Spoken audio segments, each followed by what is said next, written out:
Welcome to Drastic Summit. Today I'm talking with Ardalan and Nicholas from OnSiteIQ, and we're going to have a conversation about how OnSite is making information more transparent to the construction professionals and owners of businesses. So welcome, Nicholas and Ardalan. Ardalan, give me a little bit about your background and how you got curious and passionate about the construction industry.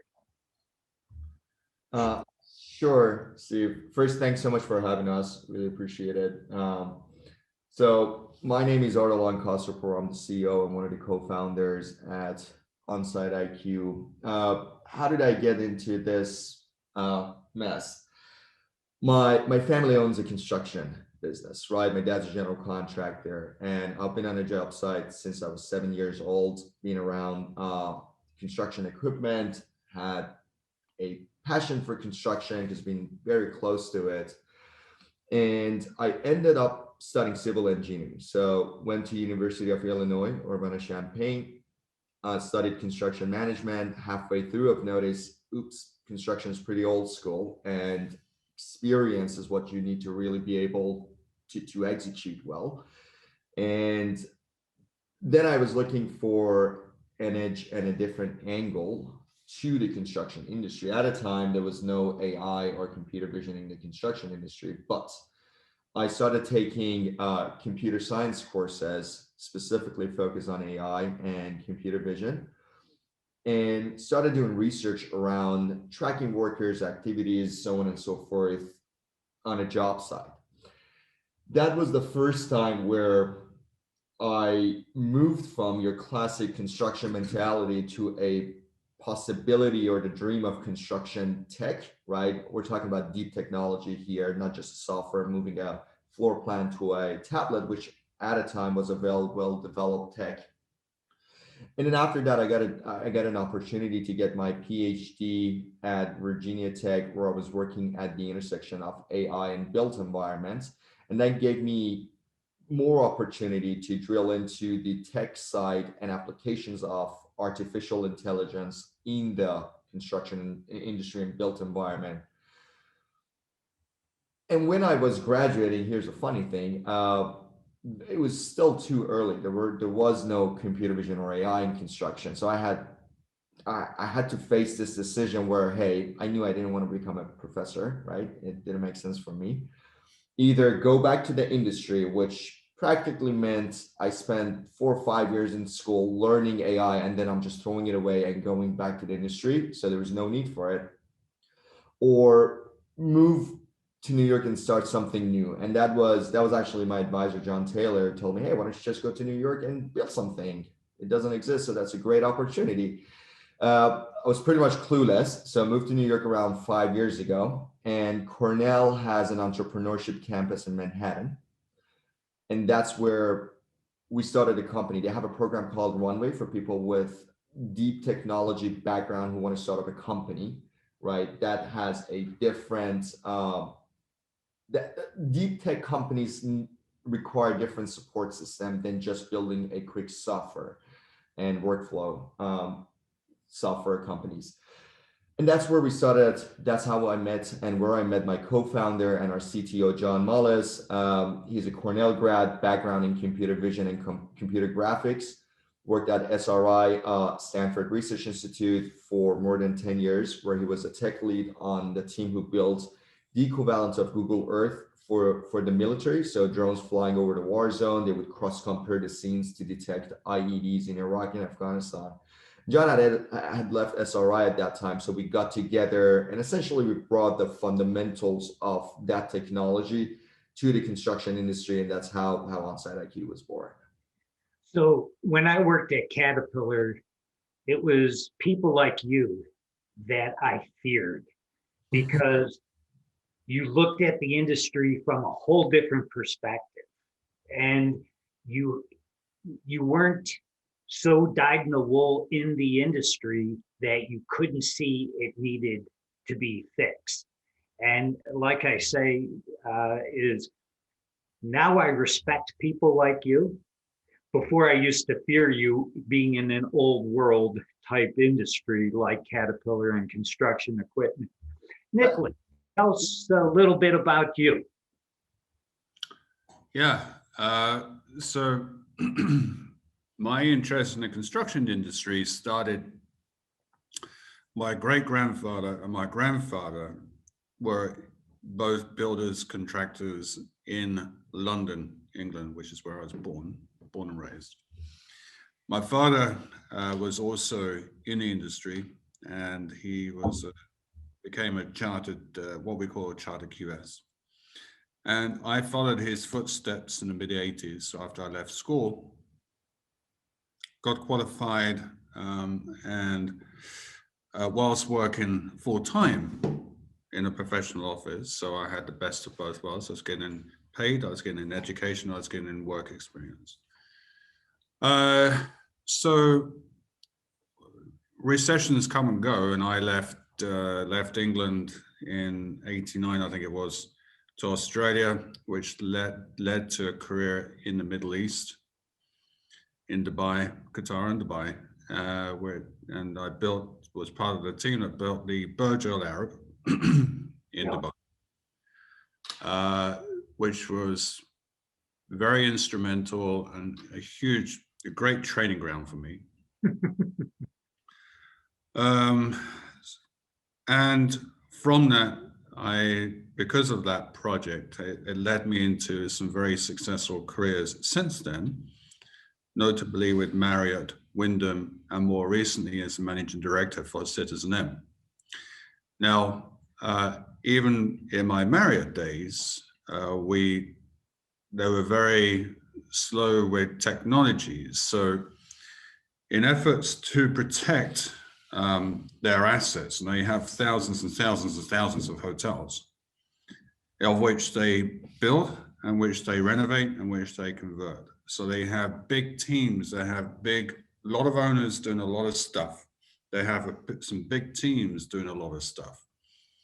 But having transparency in the construction world was very limited to email and telephones, and just regular telephone meetings and stuff like that. So I introduced a number of different platforms because I have an eye for it, because I like efficiency, and we need efficiency to progress our very dated industry. At citizenM, I met Ardalan about 2.5 years ago, and it's the on-site platform to citizenM was very simple. It provided transparency to our portfolio, the citizenM's portfolio, which was very extensive. They're pumping a lot of money into these buildings, and they were 100% reliant really on just the reporting that came back from the GC. As a result of using on-site on one project, citizenM have now mandated 6 months ago that they use on-site for their entire portfolio, which is very instrumental, which is very dynamic. Now, the program is very simple, and we'll probably talk about it in a little bit. So it has to be simple for people to use, and it has to be effective for people to use as well. So it's with the experience and with bringing this technology on board, there was an instant attraction to joining OnSiteIQ. So I recently joined OnSiteIQ as the Chief Strategy Officer for the group. And we have a very successful platform. We have a fantastic team. And we have a very bright future. So it sounds like a really fantastic team. I would imagine the CTO as well, John, I think you said his name was, is amazing as well. So yeah, I can feel the energy, the passion, and the why it came together. Ardalan. Yes. Very few startups go quite the way you think they're going to go when you start. Tell us a little bit about your startup journey and any potential pivots that came along.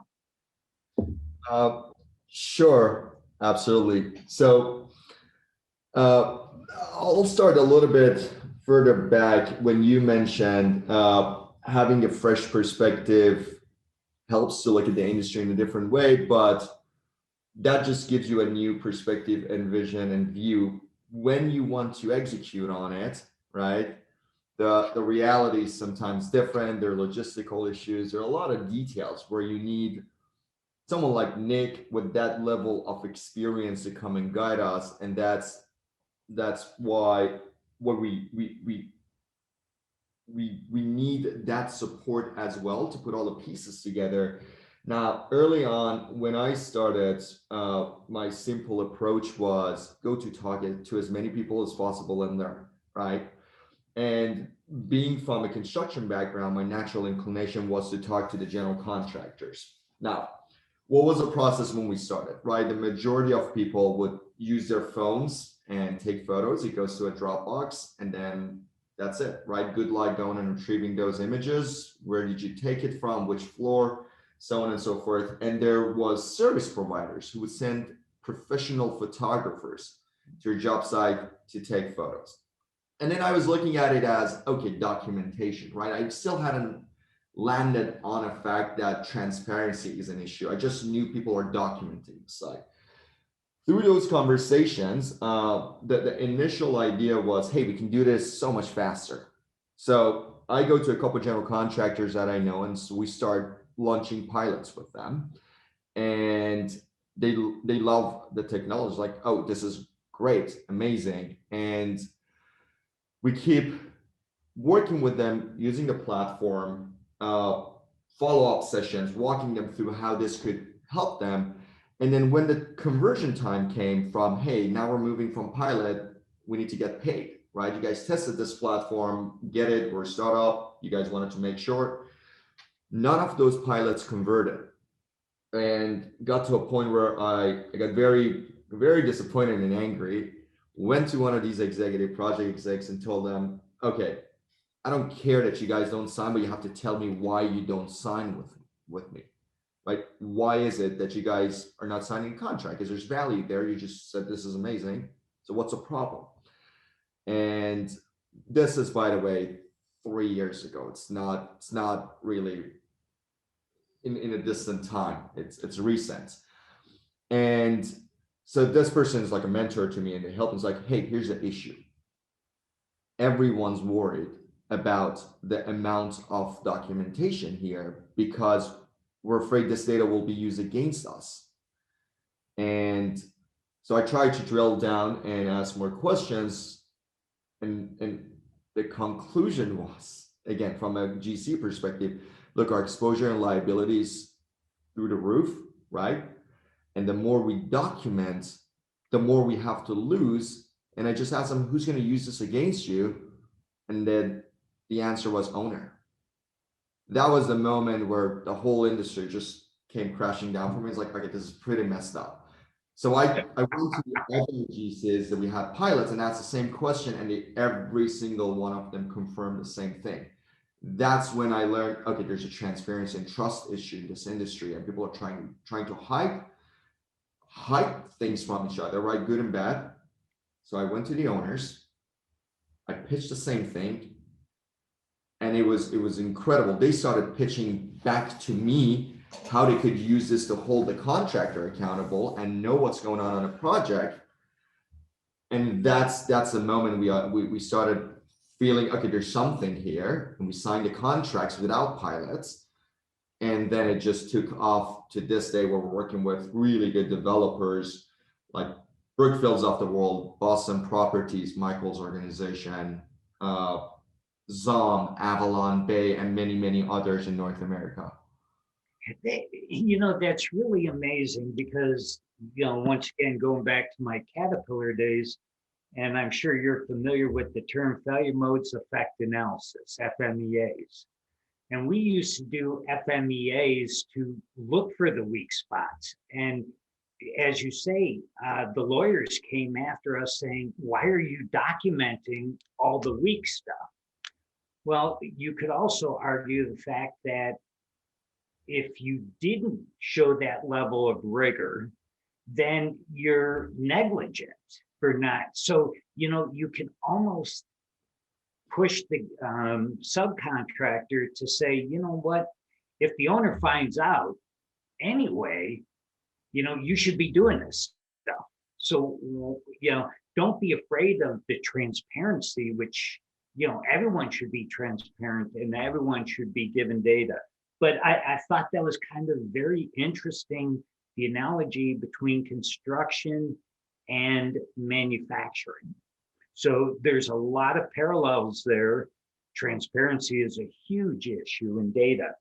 So you mentioned some amazing clients. Can you dig into a few examples of them, maybe some success stories, where it worked and maybe where it didn't, because once again, you want to hit the sweet spot. You want to provide the on-site intelligence to people who are going to get the most value. I think Nick would be the best person. He was a client and he's part of OnSiteIQ's team right now. So I'm sure he has a couple of stories there. Yeah. Sure. So I've built my teams, and I have to be very lucky to say, and I'm extremely lucky to say that most of, if not all of my projects are finished on time and on budget, because I create a team structure around me, and transparency and communication is critical. Respect is also critical. You bring all those together and you find that you've got a team that wants to build, wants to be successful, communicates, and enjoys their day-to-day work. Construction is very busy, right? There's a lot of moving parts, a lot of people to coordinate. There's always issues. So if you have the core ingredients, you have the good teams who enjoy coming to work, you find that problems go away because a problem or an issue is dealt with very quickly. Introduce OnSiteIQ as a formula, as a tool to the project teams, then you got 100% transparency. And you got a tool that's very, very simple, because construction is very dumb, right? So you got a tool that's very, very simple that anybody can use. So at Citizen M, I had 7 projects that are under construction. Each project was north of $100 million. So there's a lot of money. There's only so many rounding errors you can make. You get a knock on the door with your boss. So I was located in New York. I had an office in Seattle, and my main office was in Amsterdam, in the Netherlands. So I had my project teams based in New York or based in Seattle. Now they had the ability to check on a weekly basis the progress of the projects, and on the tool we can go back in time, week on the previous week previous to that, etc. So we could really see the evolution of the progress, and if we need to have a conversation with a contractor. And by the way, we shared this information with the contractor, so we could actually protect our financial interest in the event of potential claims and stuff and change orders and whatnot. But also allowed me to have a conversation with the team on the progress of their projects. And it also allowed me to have a conversation with my CEO and my chief development officer who are based in Amsterdam. So we're all connected by a very, very simple program that has a huge, provides a huge effect, a positive effect to communication and visibility to the progress of a very, very, a substantial project or projects. So it's not just, you can use this on one project, you can use this on a portfolio of projects. That's really interesting. aids in teamwork, aids in communication. It's the white space between all the different verticals of the different contractors that this kind of fills in and makes it a coherent story. That's a really, really interesting insight. So if you were to say what is a sweet spot, and then we're going to go back to Ardalan and talk a little bit about data and the AI portion of it, because I think that's pretty critical.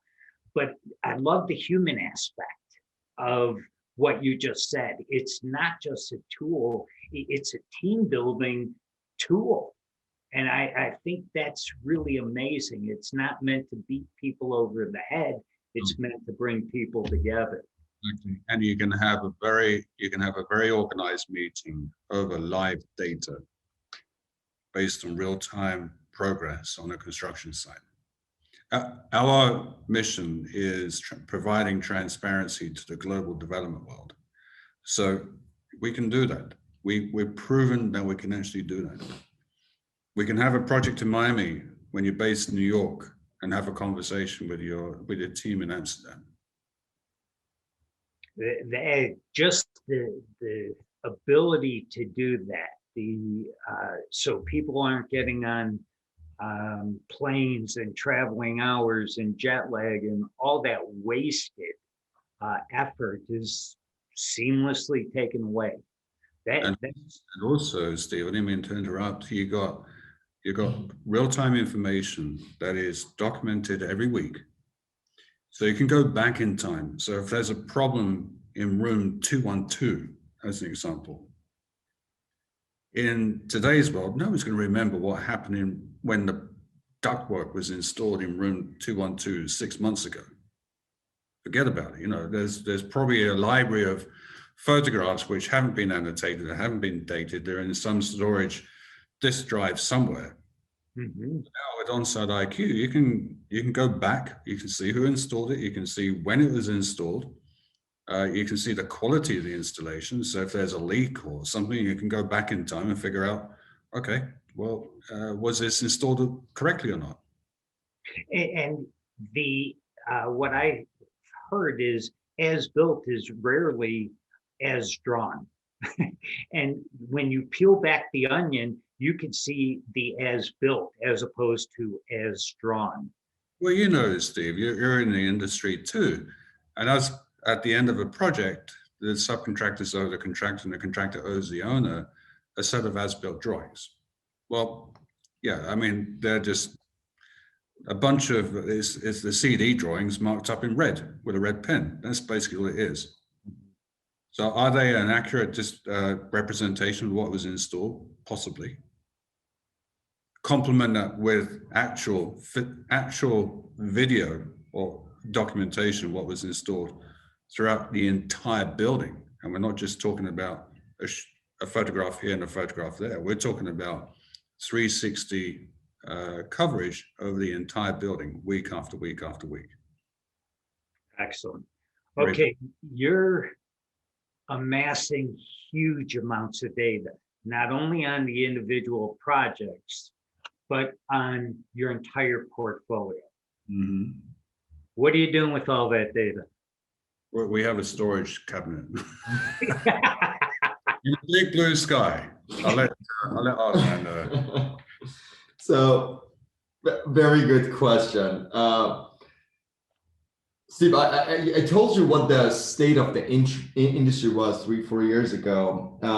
Those photography services who would go and take a photo, they actually would still print them, make an album, and hand it over to the client. That was a practice. It might be still up to this day, but I don't know anyone doing it anymore. So data. Everyone talks about data, but it's very, very important to talk about a consistent, comprehensive, well-structured data, right? A random set of images or data is not going to do any good, but if it's structured, it's consistent, then you can make sense out of that information. So that's one very important factor. Now, when you want to train an AI engine, it's always a chicken and egg problem. You don't have the data, you can train an AI to detect the images. So you always need to have the images so you can label, train the engine, and then the engine will start working. Now, construction is a very, very private industry. The privacy is really high. As you know, all the construction sites, they have gates, data and everything is kept very close to the chest. It's not public. And the only thing you see publicly available is probably the snapshot from the outside of the building when they want to say, hey, we top down. So now you want to train an AI engine. Where do you get the data when the industry does not, there's no open data source out there, right? And it's not like Tesla where you can put a bunch of cameras on a bunch of cars and start driving in the street and it's public information and build that data set. It doesn't work. You have to get access to those job sites to start building this data set. So we built a product and a service where while we're adding value to all these owners and developers, our clients, we're collecting around 30 to 40 million images a month now. So we're sitting on a massive data set of construction images. And what this data set enables us, number one, it's consistent. Every single week, 100% of the site. So it's not a random set of images coming to our database. Very, very, so there's a longitudinal nature into this, and it's 100%. It does two things. One is you can label, train an AI and start detecting. That's one. Number two, because it's consistent and comprehensive, you can use it as a benchmark. I'll give you an example. Let's say you want to train an AI engine to track major milestones. If your walkthrough and your images are representative of 20% of this entire asset, you can't tell me how much progress I've made because you're looking at a subset of the entire building, right?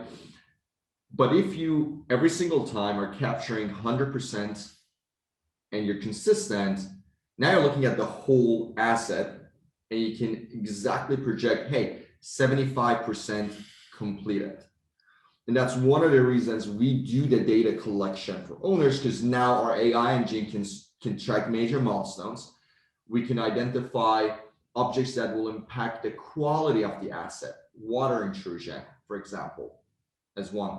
Housekeeping or material storage patterns, which will impact your worker productivity on a job site, right? On the risk side, we can detect your overall exposure when it comes to workers' comp, when it comes to trip and fall, right? When it comes to fall from the heights, because we can see how many workers are on the ladder and which floors, how many ladders in what position and orientation. We can see where the safety nets are missing. We can detect fire extinguishers on every single floor, how many per every 10,000 square feet you see. The data is consistent. One walkthrough will enable multiple stakeholders extract different set of information that they're interested in. So from a project manager or VP of construction, predominantly I want to know progress. Are we behind schedule, ahead of schedule, or on schedule? I want to know, hey, are there any quality issues that we have to pay for down the road, right? You see water, do we have to deal with molding down the road?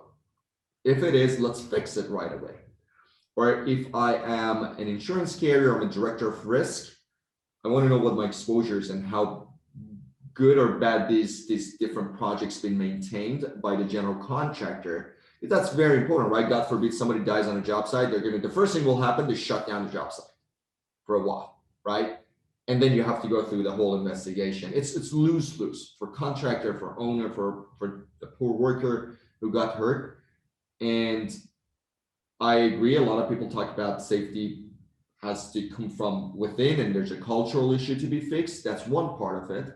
But monitoring, guiding, supervising, making sure you fix those issues as soon as possible and maintain that dialogue is what is super important also at the same time. So that's the story of the data, right? the more the merrier, as long as it's consistent, well-structured, and comprehensive. Excellent, excellent. So you brought up several areas that the transparency adds value to different segments: safety, risk, not only risk aversion, mitigation, but also in potentially lowering your insurance costs, progress, milestones. Are you being contacted by insurance companies, or tell me who other than, or is the data shared amongst them, by the owner? Sure, very good question. So sharing data with other stakeholders outside a project, right? If I'm an owner, I very easily will share the data with all the stakeholders who are working for me, general contractor, subcontractor, no problem. Sharing the data to an outside entity is a different story, right? And now, when you talked about insurance carriers, we do work with insurance carriers, but then here's how the process works. We work with Hartford, we work with AXA, we work with Zurich. They provide this service and platform to their clients, because again, you're going up the value chain. The carrier knows, if I help you, if I put this on your platform, pay for it, you guys use it, there are fewer risks, fewer claims, we pay less out of our pocket, our loss ratio will go down, it's a win-win. So the further up through the value chain you go, the easier they understand the value of the platform, and the more stakeholders will benefit. Right. I didn't mean to imply that you would take somebody's data and sell it to somebody else. I meant, do insurance companies contract on-site directly and use the data? I wouldn't, because I know there's data privacy and all that. So definitely didn't mean to imply that. Not only insurance carriers, but also lenders who lend money to these projects for draw oversight, right? Hey, owner, use this. You will get all these benefits out of it, and we're going to use the data to verify the draw for you and pencil regs and release the money faster, because now we have the information to do it faster. So that's also another stakeholder who could benefit through the chain. And then I don't think we have anything about lender in the whole chain, right? That's it. The money starts there from LPs or lenders, then you have your insurance, then you have the owner, contractor, subcontractor, and people in the field. So Nick, very interesting that you went from a user to, this is really good stuff, I want to be a part of it. The expression, I drank the Kool-Aid type thing. As the chief strategy officer, how do you see on-site growing in the future? How do you get, how are you trying to build the platform? The world is our oyster, right?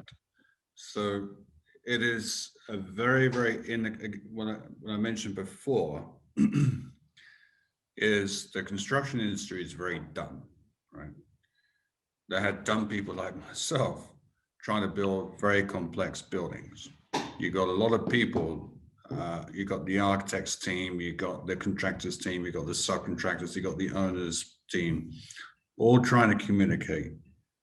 And having this, as we mentioned before, provides transparency to the project team and to a portfolio. So this technology exists, but with OnSiteIQ, and not trying to fly the flag here, is the only company that is really moving the needle, moving the cheese to provide a very positive impact to the industry. It provides transparency. It provides a win-win for everybody if they use it correctly. And I'm talking everybody, I'm talking contractors, I'm talking owners, the project team, organizations. Yes, it can be used for owners to help defend change orders and potential claims at the end of a project. But the real benefit for a project team is to finish early. If they finish on time, they're heroes. If they finish early, they're superheroes. Why? Because the organization, the developer, the owner, relies on income. They've built the model for that development to assume that they're going to assume revenue as soon as construction is finished. If it's a residential building, they've got tenants already lined up. If it's a hotel, they have the operations team already, all hired, ready to gain access to the building, and then have then they sell the rooms. But if they can finish earlier, that means additional revenue to the organization. So the potential impact for this is not just North America, but globally. You have a lot of historical buildings, you have a lot of construction in Europe. There's some mega and giga projects being built in Saudi Arabia, Kingdom of Saudi Arabia. Anywhere in the world where you can see construction, there is a need for this platform. And where we're going with future functionality with the platform will just provide owners, developers, and the entire construction industry a real need. They're going to have a real need and a real appetite for what we're going to offer very shortly. Excellent. Okay, so thank you. You led me right into the next area. We're living in an exponential world. These technologies are growing exponentially. Digital technologies. What do you see the future? What's the future vision for OnSite? Very, very good point. So I believe there will be a world where you'll have a Boston Dynamic dock or an iRobot type of Roomba sitting on every single floor of a project and being able to navigate autonomously without having humans supervise those. It's not today. It might happen in 5 to 10 years from now, plus adoption, plus there are a lot of logistical steps that needs to be taken to get there. And what that enables or unlocks in this industry is now the weekly, consistent, comprehensive walkthrough all of a sudden could turn into daily, right? Or twice a day walkthroughs on every single floor. So now you have this stream of data coming to the platform on a daily basis.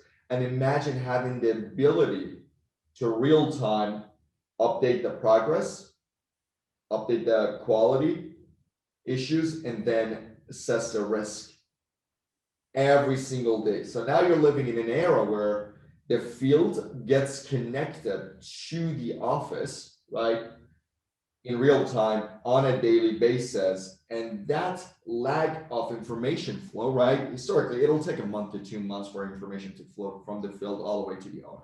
And that's the reality of it. Either it's, hey, I'm going to try to fix it before taking the issue to the next person in the chain, or I'm going to try to hide it as long as possible till I find a solution. So either one of those two mentalities, but still it creates a lag.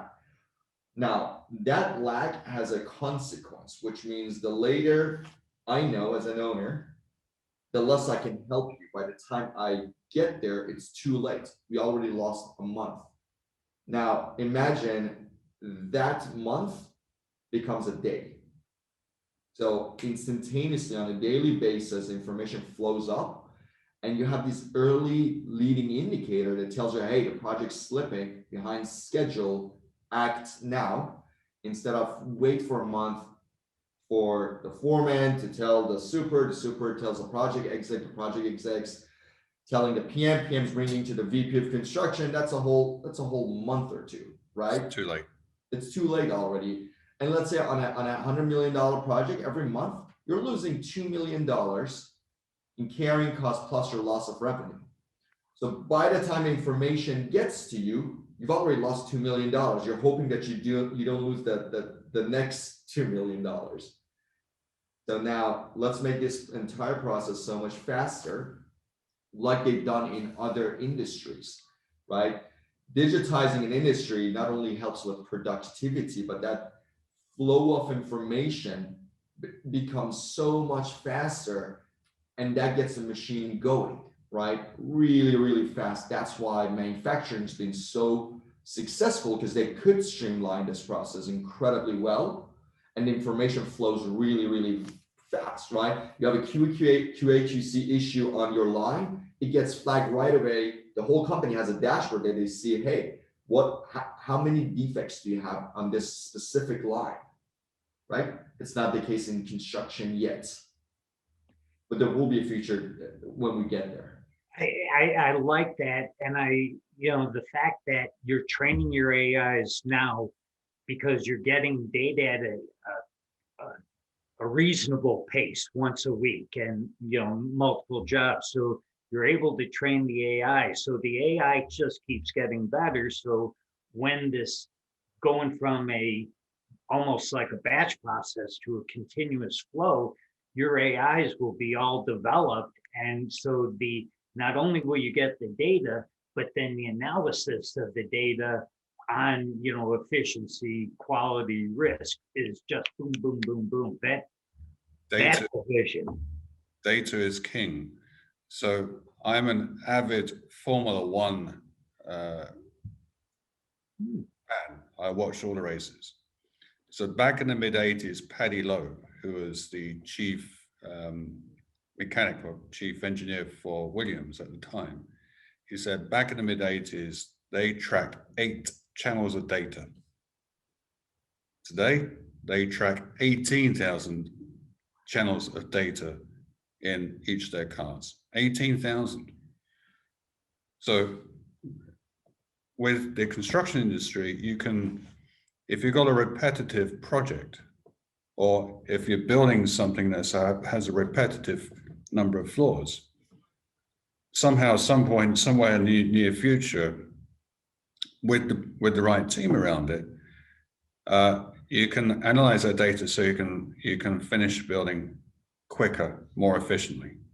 And that's money, as we said before, as additional revenue for the owner. It's additional revenue actually for the contractor as well, because if he finishes earlier, he doesn't have to spend more money on his site cabinet. He doesn't have to spend more money on his site team. They've done a successful job. They move on to the next project. The owner has a building that's either being completed on time or earlier, so they move on to the next project. It's a win-win. Well, and then you get a reputation of completing on time, and therefore you get more opportunities, because sometimes you might be a little bit more expensive, but knowing you're going to get it done on time. I love that point about the multiple floors. So, once you learn how to be efficient on one, those learnings go into the next. Whereas if you didn't have that communication, that ball gets dropped multiple times and you don't get that learning on the successive iterations. So let me give you a quick example, because I know you got a few more questions to ask us. So back in my Citizen M world, Citizen M have a set size room, and every single room is exactly the same globally. Okay, all the millwork, all the shower units, the vanities, the blinds, everything is exactly the same. So it's very repetitive. So yes, the subcontractors and installers, when they come to install the room, they naturally get into rhythm as they go up the building. Use this video documentation and the AI technology they can use this information, analyze the data, and we can help them analyze the data. And we can say, look, if you did, they can look at the different trades and see if they use this trade here or swap the trades around or change the sequencing, they could be a lot more efficient. And we actually use that at Citizen, we actually used that on Boston North Station that opened up in 2019, and they're still using it today on other projects. Excellent, excellent. You know, once again, once you have the data and, you know, in the right format and you mine it and refine it to glean those insights, just gold. It's amazing. Okay. We're coming up on like a year of COVID, and I think it was February, March timeframe, you know, things started, you know, shutting down.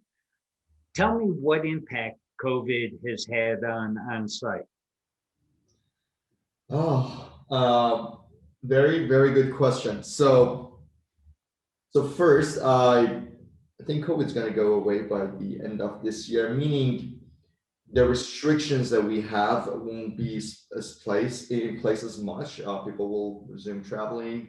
They will go and dine outside. And when COVID happened in the first month or two, in a few metro areas, everything got shut down. But then immediately we saw this increase in engagement on our platform and a lot of inbound coming to us from existing clients and also new prospects that, hey, the ones who knew what we do, hey, we need help here and there, or hey, we need to learn more about this platform because we're helpless. And the helplessness comes from a few things, right? Construction is very, it's an in-person industry. There are interactions. People fly around, people go to the job site. You have these trailer meetings, and then all of a sudden, it stopped, right? So the industry was not prepared enough to run things on Zoom, like other tech industry, for example. And they didn't have any solution to get access to the information from the job site if they wouldn't go to that site. Right? So now you're in a state where it was in person and now it can't be. What's the alternative? So we helped a lot of clients and a lot of new clients just getting access to their job sites. Very simple, basic thing that they never thought they wouldn't have access to the job site at some point. And now you're not talking about one stakeholder, right? You're talking about your architect, your engineer, your general contractor, subcontractor, your owner, your lender, right? The lender can't send a consultant to review the draw. This is going to delay the payment, right? There's no way for a consultant to go and verify the progress. So it had this effect in entire industry, and we're glad that we could be helpful. Even though it's a very powerful value prop, the effect that we got from COVID will be temporarily, and that's great. I'm really glad that we could help. Now, the second category was, you'll see a lot of pretty much all the projects got delayed, right? There are very few who will finish on time as scheduled, given the shutdowns, social distancing, tighter restrictions around the job site. And some bounced back and they worked it out with their general contractor, and some went to litigation. And we have clients who are using the data to settle a claim or to go head to head with their general contractor for delay and liquidated damages.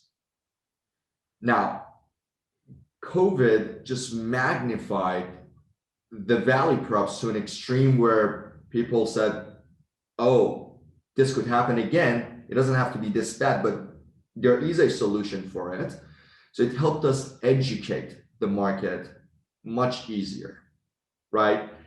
That necessity of, hey, I need a solution, helped us educate them better, and now they're familiar, and it just makes sense.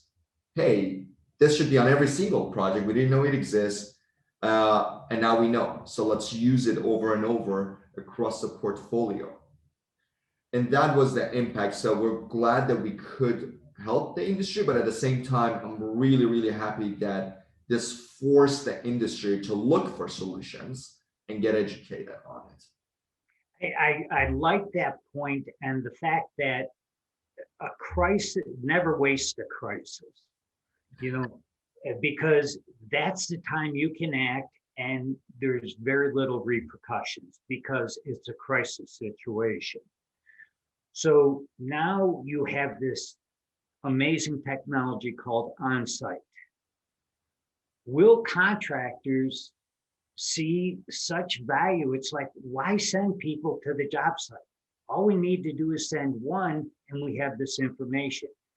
Is this an inflection point for the construction industry to change those outdated practices of must be on site as much? Maybe not fully, but talk with me about that. Nicholas, what's your opinion? You've been... That's a very good question. There's no substitution for face-to-face meetings, right? Mm-hmm. But now we have the technology to show people progress and to have very sensible adult conversations about progress and how to improve on schedules and the overall progress of a building, right? Fast forward, post-COVID, we've all got jabs in the arms. We're vaccinated. There's still going to be a level of caution about travel. Also, through the introduction of COVID, companies are seeing a huge reduction of travel expenses, travel fare, travel costs, blah, blah, blah. Plus the fact the environmental impact as well. So there will be more of a need to communicate remotely, as we've been talking about, and reduce the need for travel when building buildings. And there's an opportunity to be more smarter about it, so people can have sensible conversations via Zoom. I'm not saying it's the perfect world, but at least it informs people of progress so they can be more efficient with their travel budgets and their time, because time is money too. Spend more time with their families, the environment gets better, et cetera, et cetera. So there's just a huge benefit all around. Excellent. We started off with the why and improving the industry, the people aspect of teaming and how it brings it together, and we end on the same note. I want to be respectful of your time. Any last comments that you'd like to share with the Drastic audience? Not really. I leave you with one point here. I have never seen an industry that not having transparency in a process wouldn't have an overall positive impact across the board. Maybe only in the intelligence industry, that's not true, but and that direction is inevitable. So you can fight it as much as possible. And this is an analogy we use in our company.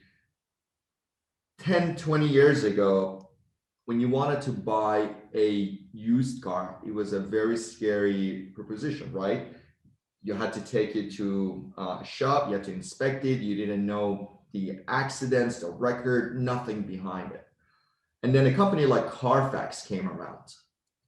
And now instantaneously, you can get all this information on the used car that you're looking at through internet. And that changed the whole industry, because now you're more comfortable and confident when you want to buy a product because of that transparency. You know the history of that vehicle. And that industry changed forever by just bringing transparency. Transactions are happening more easier, more frequent. The whole industry moved to a whole new level because of that process. You look at manufacturing, you look at that financial institution, it's all the same thing. And I think construction and real estate development is on the right path. It will happen. It's just a matter of how fast we can get them there and how fast we can contribute to this ecosystem, because it's a teamwork, right? It's not one entity will change the whole industry. They all have to come together, and I think they will. And our job is to spend time and work more and more with our clients and other stakeholders on educating them and giving them a chance to see the tools in their toolbox, right? Giving them the tools in the toolbox to help them get there faster. Outstanding, outstanding. Nicholas, final thoughts, comments? Watch this space to you, that there's so much more we've got to offer. And it's just going to provide owners, the whole construction, the built environment, success. Thank you very much for your time. What an enjoyable conversation. Learned a lot. Thank you. Have a great day.